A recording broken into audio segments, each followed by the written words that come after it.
Now comes to the somite differentiation. Somite differentiation means this segmental block of paraxial mesoderm will further differentiated into three parts. What are these parts? These parts are sclerotum, dermatome, and myotome. Let's see how it is formed.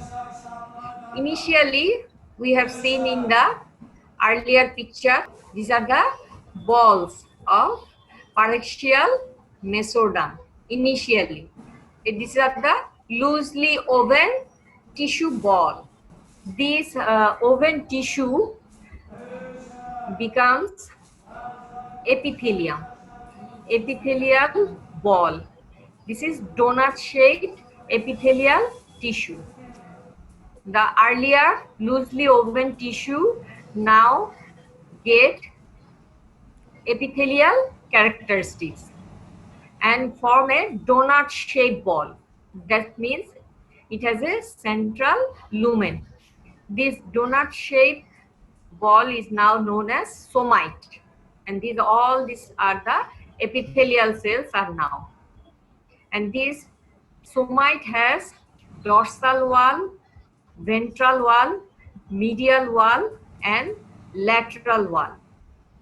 This is our developing neural tube, and this is notochord.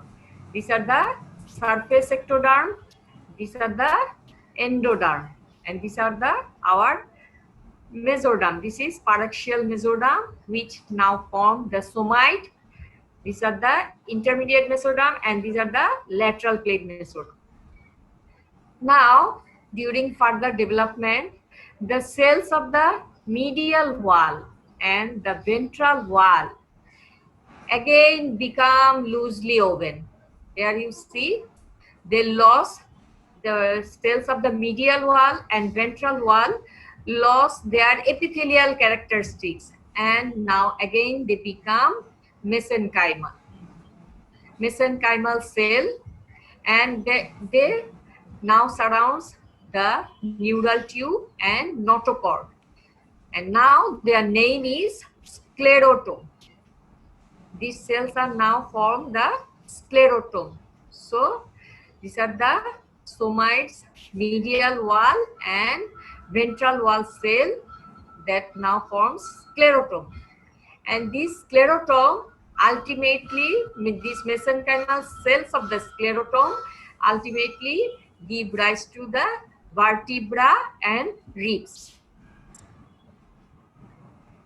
This is the dorsal wall, and the dorsomedial edge and ventrolateral edge epithelial cell of these both edge become the precursors of muscle cell. Here you see the dorsomedial muscle cell, epithelial cell becomes the precursor of muscle cell.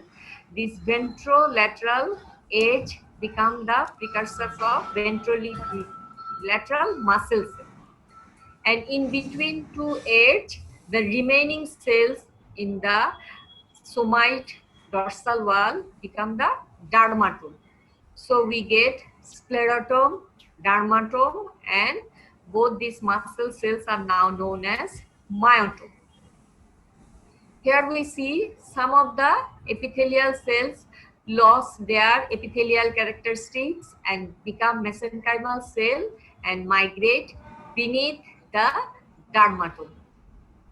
Okay, and also some of the muscle cells here migrate and begin to join with the parietal layer. This is the parietal layer of intraembryonic mesoderm, which in future will form the limb muscle. These muscle cells will migrate to this layer, and ultimately in future they will give rise to the muscle of the anterior body wall, muscles of the limb.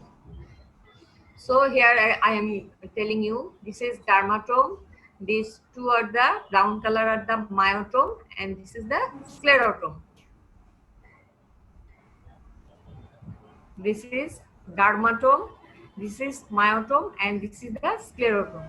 So our donut shape somite now differentiated into three parts: sclerotome, myotome and dermatome. Sclerotome will give rise to the vertebra, ribs. Myotome will give rise to the muscles of the body wall, limb muscle, trunk muscle, and this dermatome will give rise to the dermis of the skin, dermis of our whole body skin. And this blue color is our ectoderm, which ultimately give rise to the epidermis of our skin. So we have seen here what are the parts of somite after differentiation and what are their fate.